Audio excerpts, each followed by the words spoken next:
Good morning po at traffic update po ngayon sa araw na ito.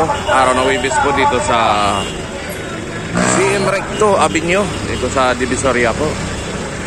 So fast moving pa naman ngayon hanggang sa time ng alas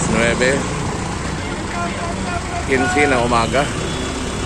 At dito naman po sa Juan Luna po yun talagang mabagal yung paglabas nila dahil nga sa tumatawid at saka yung mga sumasakay kasi yung sinasalubong kasi yung mga e-trike at saka tuk-tuk doon sa kabila kaya hindi makalabas agad, lalo na itong mga jeep na ito nakatingga doon. Natitikit ng ulo, araw-araw na lang pinagsasabihan sila na huwag magtambay dyan. Kaso ay matitigas talaga ulo, kaya minsan yung iba natitikitan.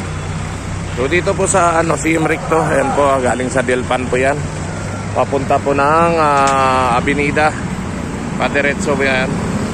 Fast moving naman po sa oras na ito.